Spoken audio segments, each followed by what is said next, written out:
सभी का स्वागत है अंतर्राष्ट्रीय कृष्ण भावना ग्रंथ संघ इस्कॉन हरे की तरफ कृष्ण से। प्रभु जी, दंडवत प्रणाम। हरे कृष्णा। शुभम प्रभु, मुझे होस्ट करा दीजिए या स्क्रीन शेयरिंग अलाउ कर दीजिए। दोनों से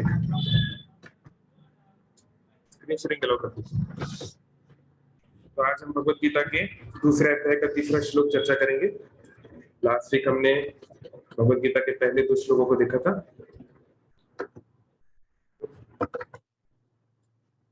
रिकॉर्डिंग अभी भी हो रही है ना? हाँ, ठीक है। उम्मीद करता हूँ आप स्क्रीन पे देख पा रहे हैं श्लोक और ऑडियो वीडियो क्लियर है।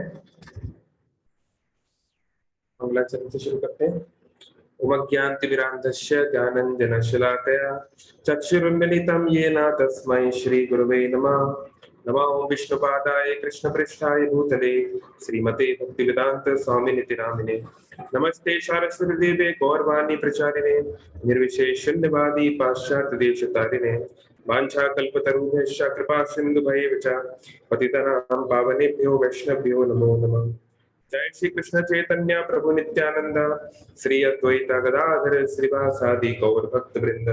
हरे कृष्ण कृष्ण कृष्ण हरे हरे, हरे राम राम राम हरे हरे।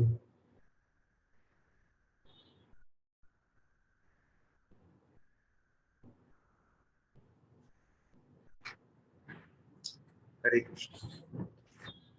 तो ये है आज श्लोक नंबर 3 पर है सबके, तो मेरे पीछे दोहराएंगे। भगवान श्री कृष्ण बोल रहे हैं अर्जुन, लिप्यमास्माकमा पार्था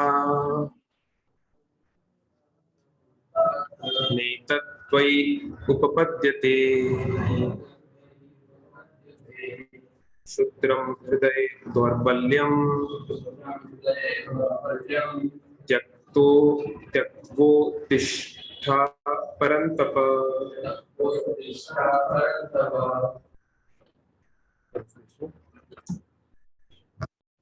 हे प्रतापपुत्र, इस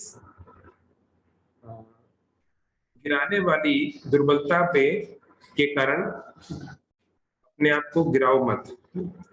ये तुम्हारे लिए उचित नहीं है। हृदय की इस दुर्बलता को छोड़ो और उठो, हे शत्रुओं को दंड देने वाले। यहाँ पे कई सारे महत्वपूर्ण शब्द हैं। तो पहला, अर्जुन का यहाँ पर अर्जुन को पार्थ बोला गया है। तो पार्थ का अर्थ है पृथा पुत्र। तो ये पृथा कौन है? कौन बताना चाहेगा अनम्यूट करके? पृथा कौन है? कुंती महारानी जी। तो कुंती महारानी का नाम पृथा कैसे पड़ गया? हाँ, हाथ हैंड रेज करने की जरूरत नहीं, डायरेक्ट अनम्यूट करके बोल सकते हैं। प्रत्युष क्यों बोलते हैं? प्रभु उनका नाम पहले से ही पुत्र थे, इसलिए। कुंती कैसे पड़ गया? क्योंकि प्रभु पुत्र सुरसेन के पुत्री थे ना, उस सुरसेन के मित्र थे कुंती भोज। उनके सुरसेन ने उनको कुंती भोज को दे दिया, इसीलिए प्रभु उनका नाम कुंती पड़ गया। बहुत बढ़िया। हाँ, तो कुंती माता का, महारानी कुंती का असली नाम कुंती नहीं है, उनका असली नाम है पृथा। और उनके पिता ने राजा कुंती भोज को उनको दे दिया था अडॉप्ट करने के लिए, क्योंकि कुंती भोज की कोई संतान नहीं थी, इसलिए राजा कुंती भोज के नाम पे उनका नाम पड़ गया कुंती। तो यहाँ पर भगवान श्री कृष्ण अर्जुन को अर्जुन ना बोल के बोल रहे हैं हे प्रथा पुत्र। ऐसा क्यों बोल रहे होंगे? क्या लॉजिक है? ऐसा बोलने का क्या कारण है? क्योंकि प्रभु पृथ्वी मतलब है कि सहनशील, इसलिए प्रभु। नहीं, इसका पृथ्वी से कोई मतलब नहीं है। Okay, just to not get into the thing.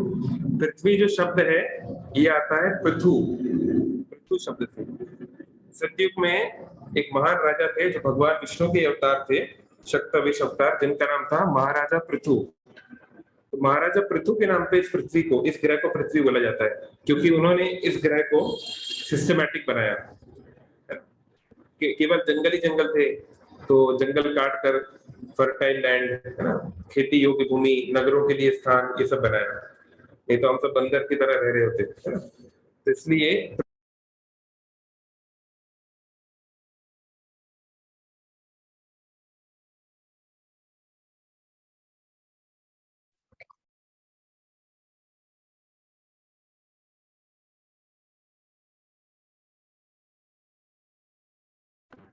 Hare Krishna, we are back.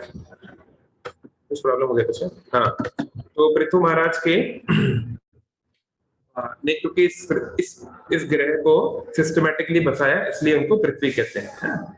भगवान श्री कृष्ण अर्जुन को कह रहे हैं पार्थ, क्योंकि पिछले श्लोक में हमने देखा कि कैसे अर्जुन कह रहे हैं कि मैं ये युद्ध नहीं लड़ सकता, उनके आंखों से आंसू आ रहे हैं, है ना, उनके बाल खड़े हो रहे हैं, अश्रु निकल रहे हैं। तो यहाँ भगवान कृष्ण अर्जुन को उसकी पारिवारिक जो हिस्ट्री है, उसका जो पृष्ठभूमि है, वो समझा रहे हैं कि तुम कैसे बात कर रहे हो, तुम पृथा के पुत्र हो, तुम्हारे अंदर तुम्हारा जो ब्लड है, तुम्हारे अंदर जो खून है, वो कितने महान क्षत्रिय वंश का है, चंद्रवंश का खून है तुम्हारे अंदर, और तुम ऐसी बातें कर रहे हो, तो ये तुमको शोभा नहीं देता। इसलिए भगवान जो है, क्योंकि जब हम किसी को उस प्रोत्साहित करना चाहते हैं, मोटिवेटेड करना चाहते हैं, तो उसके जो कैरेक्टरिस्टिक्स हैं, है ना, वो उसको बताने चाहिए। जैसे मान लीजिए कोई लड़का है, बहुत अच्छा टॉपर लड़का है, लेकिन कुछ कारण से मान लो एक बार फेल हो गया, या उसको लग रहा है कि मैं एग्जाम में अच्छा नहीं कर पाऊंगा, पढ़ाई नहीं हुई, तो एक गाइड को चाहिए कि उसको बताए, नहीं तुम तो अच्छे पढ़ने वाले हो, तुम्हारी तो मैथमेटिक्स स्ट्रांग है, तुम्हारे पिताजी तो ऐसे हैं, तुम्हारा भाई तो ऐसा है, उसको मोटिवेट करने के लिए। तो इसलिए अर्जुन को यहाँ पर पार्थ बोला गया है। और दूसरा उनको बोला गया है परंतपा। पर मतलब दूसरा, और तप मतलब तापने वाला, दूसरों को कष्ट पहुंचाने वाला। लेकिन अर्जुन जो है वो किसको कष्ट पहुंचाते हैं? उन शत्रुओं को जो उनके शत्रु हैं, जो महाराज युधिष्ठिर के शत्रु हैं, या जो धर्मराज के शत्रु हैं, क्योंकि युधिष्ठिर जो है वो साक्षात धर्म है। तो भगवान कृष्ण बोल रहे हैं कि आप जो है एक महान एक क्षत्रिय हैं, आप एक महान योद्धा हैं, तो आप ऐसे क्यों, आपका हृदय में इतनी दुर्बलता कैसे आ गई? अब जैसे मान लीजिए कोई बहुत भयानक पहलवान है, दारा सिंह या बिग शो टाइप, और जो है वो बिल्कुल जो है बच्चे की तरह रोने लगे, तो सबको आश्चर्य होगा ना, कैसा क्यों हो रहा है? तो ऐसे अर्जुन जैसा महान योद्धा क्यों युद्ध के में अपने परिवार के लोगों को देखकर इतना क्यों इमोशनल हो रहा है? वो क्यों अपनी ड्यूटी को भूल रहा है? तो इसलिए यहाँ पर भगवान ने अर्जुन को परंतपा नाम से भी यहाँ पर बुलाया है। तो इस तरह बहुत सारे छोटे छोटे पॉइंट्स रहते हैं। तो ये परपट की जो शुरुआत हुई है, इसमें यही बात श्रील प्रभुपाद बता रहे हैं कि कैसे क्यों उनको पृथा बताया गया, लाइक दैट, पृथा पुत्र क्यों है वो, थिंग्स लाइक दैट। ठीक है। और एक और चीज इसमें, अच्छा, पिछले श्लोक में हमने कहा था कि सबके पास, सबके लिए होमवर्क है कि पता करते हैं सूर्य का एग्जाम्पल क्यों दिया गया है। किसी ने पता किया? कहा गया था कि दूसरे श्लोक को पढ़ें, उसके परपट को, और पता करें कि सन का एग्जाम्पल क्यों दिया गया है। कोई है ऐसा चिरंजीवी छात्र जो पढ़ के आया हो? चलो ठीक है, कोई बात नहीं। सो आई होप यू, आप उसको पढ़ सकते हैं ना। तो यहाँ पे देखिए, जो बात हम लोगों ने अभी बात की उसको थोड़ा सा बताया गया है शॉर्ट में, कि कैसे वसुदेव जो भगवान श्री कृष्ण के पिता हैं, उनकी बहन है पृथा, है ना, या कुंती, तो क्षत्रिय है वो, तो क्षत्रियों की कुछ ड्यूटीज होती हैं, है ना। तो क्षत्रिय जो है, अगर वो भी अहिंसा की बातें करने लगे, अगर भारत का जवान, है ना, स्पेशल फोर्सेस का या मिलिट्री का जवान, वो भी ये कह दे कि नहीं मैं तो पैसिफिज्म में यकीन करता हूँ, मैं तो जो है आतंकवादी हो चाहे जो भी हो, मैं तो गन गोली नहीं चलाऊंगा, तो फिर उस देश का क्या होगा? वो तो देश बर्बाद हो जाएगा ना। तो ये इसलिए ब्राह्मण ऐसा बोल सकता है। ब्राह्मण जो है, भले ही उसके अंदर शक्ति है, लेकिन वो युद्ध नहीं करे, वो अलग बात है, क्योंकि उसका नेचर वैसा है। लेकिन क्षत्रिय ऐसा नहीं कर सकता, क्योंकि उसकी ड्यूटी है, ये उसका धर्म है, वो टैक्स ले रहा है सोसाइटी से, है ना। तो फिर टैक्स आप ले रहे हो, किसी का आप धन ले रहे हो और अपना काम नहीं करोगे तो कैसे चलेगा? ओके, सो नेक्स्ट श्लोक, श्लोक नंबर 4। तो अर्जुन अब आगे क्या बोलते हैं वो हम देखते हैं। अर्जुन उवाचा कथम भीष्मम् अहं संख्ये द्रोणं च मधुसूदन इषुभिः प्रतियोष्यामि पूजार्हा अरिसूदन। अर्जुन ने कहा, हे शत्रुओं को मारने वाले, हे मधु को मारने वाले, मैं अपने बाणों से किस प्रकार से भीष्म और द्रोण जैसे पुरुषों को प्रत्युत्तर दे सकता हूं जो कि मेरे पूजा करने के योग्य हैं।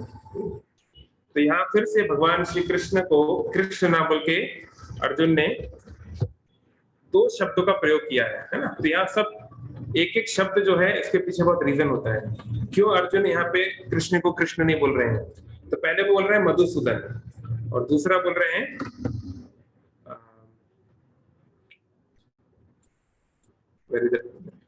हाँ अरिसूदना, है ना। अरि मतलब होता है दुश्मन, इंद्रारी व्याकुलम लोकम, सूदन मतलब मारने वाला। तो क्यों बोल रहे होंगे, क्या लॉजिक है, कोई बताना चाहेगा अनम्यूट करके। जैसे पिछले श्लोक में हमने देखा कि भगवान कृष्ण अर्जुन को जिन नामों से बोल रहे हैं इसके पीछे कारण है। अभी प्रत्युष आप बताओ। Let someone else get the chance. क्योंकि मधु किसी और को बोलने दो, आपको तो पता है, आप पुराने स्टूडेंट। कोई और बताना चाहेंगे? आदित्य बता सकते हैं। कृष्ण प्रभु जी दंडवत प्रणाम। प्रभु जी, कृष्ण ने मधु नामक एक राक्षस को मारा था, इसलिए उनको मधुसूदन बोला।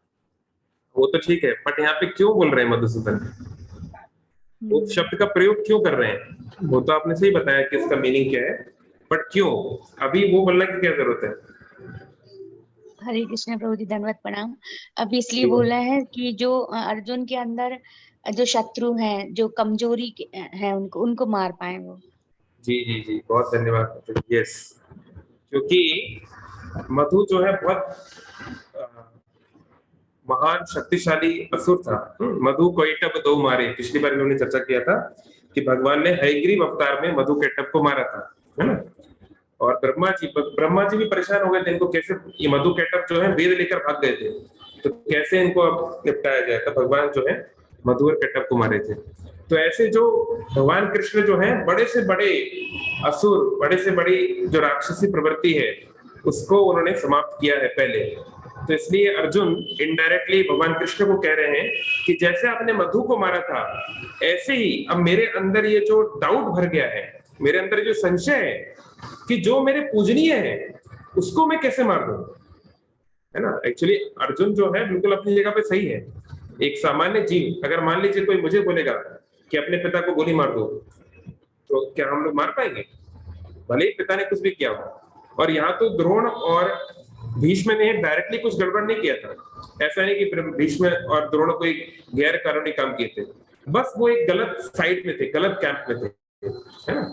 तो बार बार मन में आ सकता था कि उनको समझा लेंगे, कुछ कर लेंगे, है ना, उनकी तो गलती नहीं है, गलती तो ये दुर्योधन की है ना?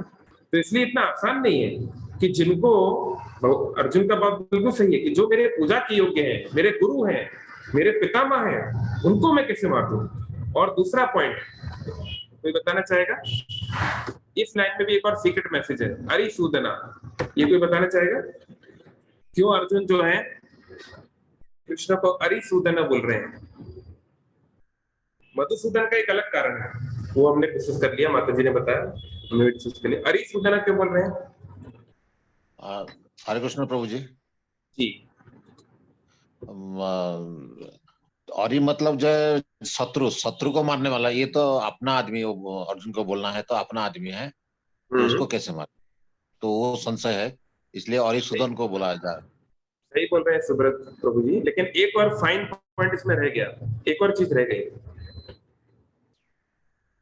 आदित्य बताएंगे, आदित्य आपको बताया सुब्रत प्रभु जो बोल रहे हैं बिल्कुल सही बात है, लेकिन फिर भी एक छोटा सा एक माइन्यूट एस्पेक्ट इसमें बचता है। और किसी को नहीं पता? ठीक है, तो देखिए जैसे सुब्रत प्रभु ने बोला कि अरिसूदना मतलब कि जो दूसरों को, शत्रुओं को मारता है। तो अर्जुन बोल रहे हैं कृष्ण तुम अपने शत्रु को मारते हो, तुमने अपने पिता को कभी नहीं मारा, तुमने अपने भीष्म, अपने पितामह को कभी नहीं मारा, अपने भाइयों को कभी नहीं मारा, तो तुम मुझसे ही क्यों कह रहे हो कि मैं अपने गुरु को और अपने भीष्म पितामह को, अपने भाइयों को मार दूं? समझ रहे हो? मतलब खुद आप जो अरिसूदन हो, आपने किसी ब्रजवासी को नहीं मारा, आपने किसी वृष्णिवंशी को नहीं मारा, आप किसी यादव को नहीं मारे, और आप चाहते हो कि मैं कौरव होकर, मतलब पांडव भी कौरव है ना, ऐसा नहीं कि पांडव को, पांडव और आल्सो कौरवास, कौरवास मींस कुरुवंशी, तो मैं कुरुवंशी होकर मैं कुरुवंशी को मार दूं, अपने ही गुरु को मार दूं? ये क्या बात है? आप तो केवल दुश्मनों को मारते हो और मुझसे अपनों को मारने को बोल रहे हो, तो ये कहा ना, तो इनडायरेक्टली भगवान के ऊपर टॉन्ट भी है कि आपका तो काम आसान था, आपको तो दुश्मनों को मारना था, तो कोई भी मार सकता है। मेरी डाउट को समझिए, मेरा कितना बड़ा मेरे मन में डायलेमा चल रहा है उसको समझिए। तो इसलिए अर्जुन के जो प्रश्न है बहुत गंभीर प्रश्न है, और अभी तक के जितने भी अर्जुन ने जो रीजन दिए कि मैं लड़ाई नहीं करूंगा, 5 रीजन दिए हैं। किसी को याद है मैं युद्ध क्यों नहीं करूंगा? 5 रीजन दिए हैं, पिछले चैप्टर में हम पढ़ चुके हैं। किसी को याद है? हम लोग ऐसे टेस्ट लेने वाले फर्स्ट यूनिट का, जल्दी। Firstly compassionate towards family members. Compassion, false compassion है ना, या अपेरेंट कंपैशन। और चलो ठीक है, अभी हम पास समय नहीं है, हम लोग आप इसको देंगे, लेकिन सबको ये पढ़ना है, ये तो फर्स्ट चैप्टर दोबारा पढ़िए, ठीक है? तो ये सबसे बड़ा जो इतने सारे रीजन जो अर्जुन ने बोले कि हमारा कुल का नाश हो जाएगा और बच्चे वर्ण शंकर पैदा होंगे और कुल की रीति समाप्त हो जाएगी, हमें बहुत पाप लगेगा, ये होगा वो होगा, ये सब जो थे बाण थे, लेकिन ये है राम बाण। सबसे बड़ा रीजन, सबसे खतरनाक रीजन जिसको आंसर करना बहुत मुश्किल है, ये है कि ठीक है जो भीष्म, जो इन लोगों ने बुरा किया, लेकिन भीष्म की और द्रोण की क्या गलती है? और आप जो है, आपने तो अपने परिवार में किसको नहीं मारा, और आप मुझसे क्यों कह रहे हो कि मैं अपने पूज्य गुरु, अपने पूज्य दादाजी को कैसे मार दूं मैं? तो ये सबसे बड़ा एथिकल डायलेमा है, सबसे मुश्किल क्वेश्चन है जिसको आंसर करना भगवान कृष्ण ही कर पाएंगे। अगर हमसे कोई पूछता तो हम लोग शायद नहीं कर पाते। तो ये बहुत ही महत्वपूर्ण बात यहाँ पर बोल रहे हैं। और दूसरी बात, धर्मशास्त्र को यहाँ पर विश्वनाथ चक्रवर्ती ठाकुर और बाकी कमेंट्रीज में प्रॉपर कोट कर रहे हैं कि चलो यहाँ तो भीष्म और द्रोणाचार्य ने तो कोई गलत किया भी नहीं, और बल्कि धर्मशास्त्र बोलते हैं अगर गुरु कुछ गलत कर भी दे तो भी उसके ऊपर आक्रमण नहीं किया जा सकता। गुरु है, पिता है, दादा है, ये लोग ऐसे लोग हैं जिनके ऊपर कोई काउंटर अटैक नहीं हो सकता, है ना? मान लीजिए आपके पिताजी ने आपको मार दिया बिना कारण से, तो आप थोड़ी ना उनको मार सकते हैं दोबारा, जो भी है सहना पड़ेगा, है ना? तो ये यहाँ तो बल्कि कोई गलती है भी नहीं, भीष्म और द्रोणाचार्य ने ऐसा कोई गलत काम किया भी नहीं है। थोड़ा बहुत उनसे गलती हुई कि वो द्रौपदी का जब चीरण हो रहा था तो चुप बैठे थे और कुछ चीजें हुई हैं, बट उन्होंने कोई बहुत बड़ा डायरेक्ट क्राइम नहीं किया है, इनडायरेक्टली वो दोषी हैं। तो ऐसे इनडायरेक्ट दोष के कारण उनको इतना बड़ा सजा कौन दे सकता है? ये क्या बात है? क्या भगवान कृष्ण जो परपट में बोल रहे हैं अलग अलग आचार्य की कमेंट्री से, उन्होंने तो अपने पिताजी, अपने दादाजी उग्रसेन के ऊपर कभी बाण नहीं चलाया, अपने गुरु सांदीपनि मुनि पे कभी बाण नहीं चलाया, है ना? अपने भाई बलराम पे कभी बाण नहीं चलाया, तो हमसे काहे एक्सपेक्ट कर रहे हैं कि हम ऐसा करें, है ना? ये अर्जुन का बहुत बड़ा प्रश्न है और जो काफी टफ है एक्चुअली आंसर करना। और अगले 1-2 श्लोकों में भी यही चीज आएगा कि कैसे गुरु की, आप क्या बोल रहे हो, गुरु को मार दूं मैं? गुरु का आप जानते हो कितना गुरु की महत्व होता है, ये होता है वो होता है ना?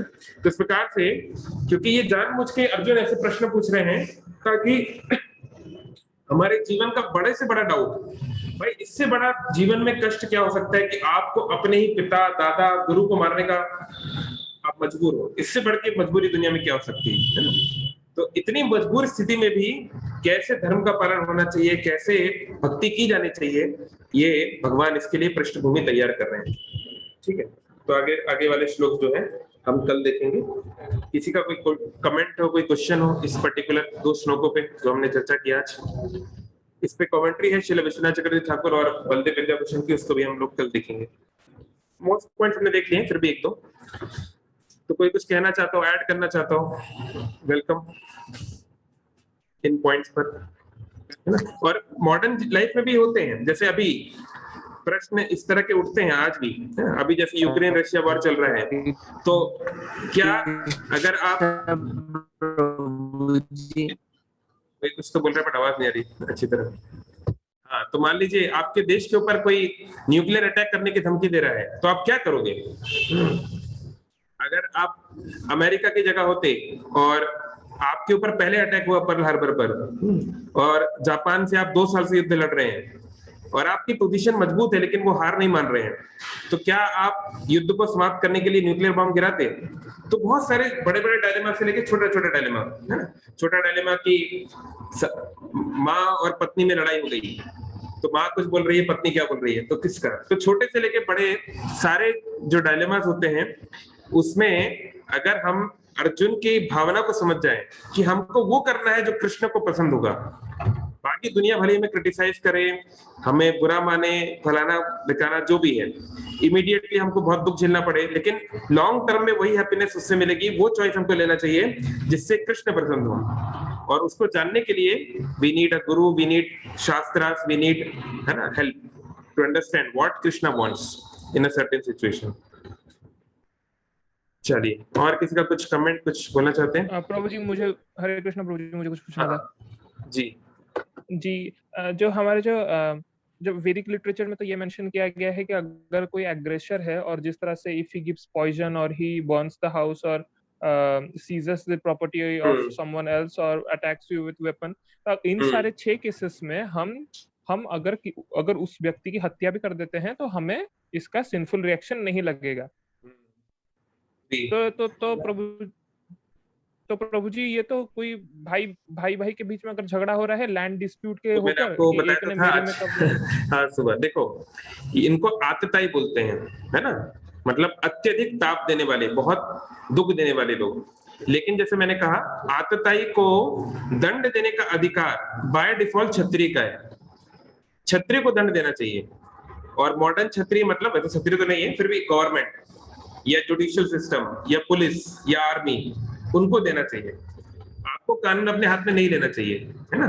लेकिन अगर वो नहीं कर रहे हैं, अब सारा का सारा सिस्टम भ्रष्ट है, नेता भ्रष्ट, जज भ्रष्ट, पुलिस भ्रष्ट, और मान लो आर्मी भ्रष्ट नहीं भी है तो इन्वॉल्व नहीं है, तो फिर आपको हाथ में चीजें लेनी पड़ सकती हैं, है ना। लेकिन इस पर्टिकुलर केस में क्योंकि अर्जुन एक क्षत्रिय है, तो उनको एक्शन लेना चाहिए, ये उनका कर्तव्य है। केवल वो ये बोल के कि हाँ मैं तो अहिंसा, मैं तो सन्यासी बन जाऊंगा, मैं तो लड़ाई नहीं करूंगा क्योंकि ये मेरे रिलेटिव है। अगर कौरवों की जगह या कोई और सेना होती तो क्या अर्जुन ऐसा करते? क्या अर्जुन का गांडी गिर जाता? क्या उनके आंखों से आंसू आते? नहीं, क्योंकि ये कौरव है, भाई है, भीष्म है, द्रोण है, इसलिए उनके साथ ऐसा हो रहा है।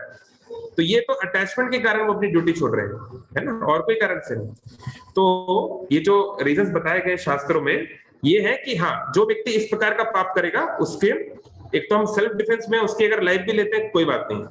कोई मेरे घर को जलाने के लिए आ रहा है तो मैं उससे प्रतिकार करूंगा, युद्ध करूंगा, सामने वाला मर भी गया तो कोई बात नहीं, क्योंकि ये तो आपका अधिकार है। वो तो मॉडर्न लॉज में भी ऐसा है मोस्टली। लेकिन अगर कोई आपका घर जला के चला गया तो पहले it's better to contact the Kshatriyas, है ना। और वो आपको, और ऐसे बहुत एग्जाम्पल है रामायण में, आप देखते हैं जब मधुपुरी में, मथुरा में जब परेशानी हुई तो चवन ऋषि किसके पास आए? भगवान राम के पास, है ना। विश्वामित्र का यज्ञ किसी आश्रम में खराब हो रहा था, तो विश्वामित्र बहुत पावरफुल आदमी है, वो ब्रह्म ऋषि है।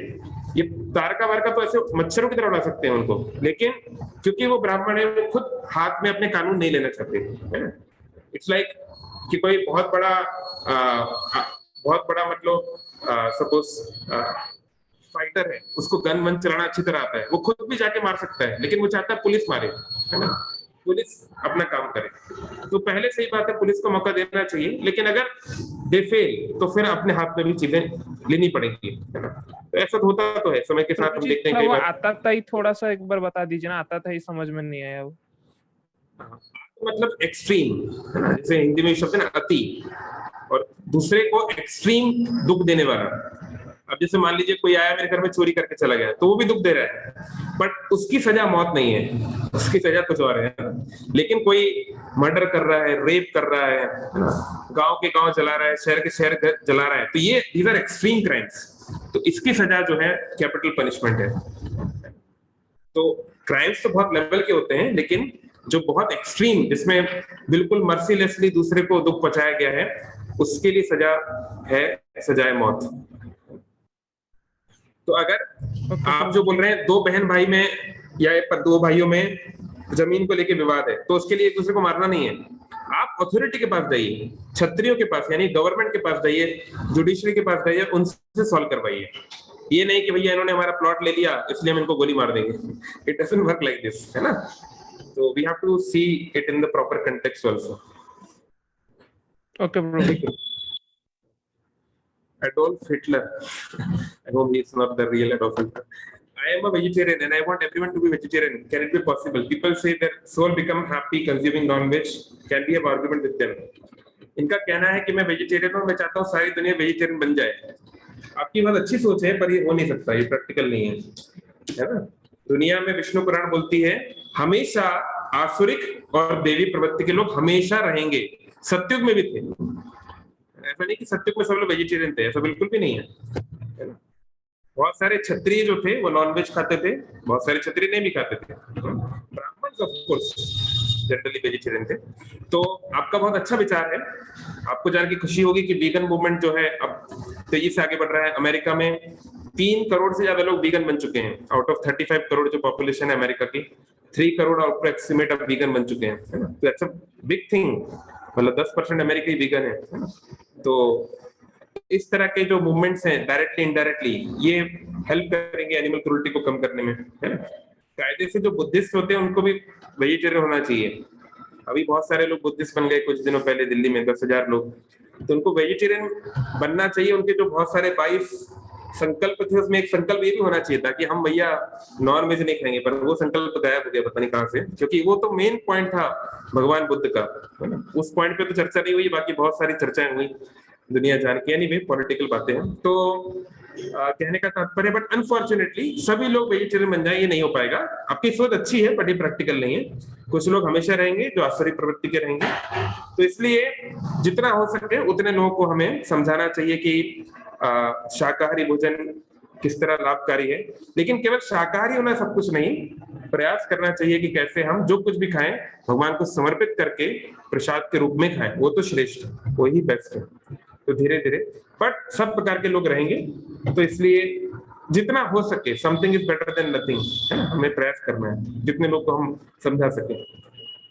और आपका कहना है कि उनको लगता है कि उनकी आत्मा को प्रसन्नता हो रही है, नहीं, आत्मा को तो कोई फूड चाहिए भी नहीं, ना ही वेजिटेरियन ना ही नॉन वेजिटेरियन, है ना। ऐसे बहुत सारे योगी हैं, योगी प्रहलाद करके हैं गुजरात में, उन्होंने 25-30 साल तक कोई भी ग्रेन नहीं खाया था, केवल फ्रूट्स और पानी पे जिंदा थे और मिल्क। तो आत्मा को तो कुछ भी नहीं चाहिए, ना वेज ना नॉन वेज। उनका कहने का मतलब है कि उनके टेस्ट बड्स, उनकी जिह्वा को वो अच्छा लगता है नॉन वेज फूड। तो ठीक है, उनको हम बोल सकते हैं कि ठीक है, बहुत सारे ऑल्टरनेट अवेलेबल हैं, उनको कृष्ण प्रसाद खिलाइए, है ना। इस्कॉन का कृष्ण प्रसाद विश्व विख्यात है, उनको वो खिलाइए, धीरे धीरे उनको वो अच्छा लगेगा, कीर्तन में लाइए, तो धीरे धीरे उनको आप ऑल्टरनेट दीजिए। केवल आप बोलेंगे नॉनवेज मत छोड़ दो तो बड़ा मुश्किल है। उसको पहले कुछ हाथ में दो कि पहले आप इसको पकड़ो, प्रसाद खाओ खाओ खाओ, तो धीरे धीरे व्यक्ति हो सकता है कि नॉनवेज छोड़ दे। लेकिन केवल आप जो है हिटलर की तरह बोलोगे छोड़ दो छोड़ दो छोड़ दो। आपको पता होगा एडोल्फ हिटलर एक्चुअली वेजिटेरियन था, और एक ऐसी थ्योरी है कि अगर नाजी सेना या एक्सिस पावर्स अगर सेकेंड वर्ल्ड वॉर जीत जाते तो हिटलर सारे यूरोप में नॉनवेज को बैन कर देता। ये एक थ्योरी है, कितनी सच है पता नहीं, लेकिन मैंने इस बात के तो प्रूफ है कि जब मीटिंग्स होती थी, डिनर होते थे, तो हिटलर के टेबल पे कोई नॉनवेज नहीं खा सकता था, उसने ये मना कर रखा था। लेकिन लेकिन इसका ये मतलब नहीं कि हिटलर बहुत बड़ा संत महात्मा था, क्योंकि नॉनवेज खाना पाप है, लेकिन जीते जागते आदमियों को गैस चैम्बर में मार देना और भी बड़ा पाप है। तो it's good to be vegetarian, but it's not enough. You have to be more than that. Okay. ठीक है जी, तब तो 2 मिनट बचे हैं, तो हम लोग कल मिलते हैं। हरे कृष्ण कृष्ण कृष्ण हरे हरे, हरे राम राम राम हरे हरे। श्रील प्रभुपाद की जय।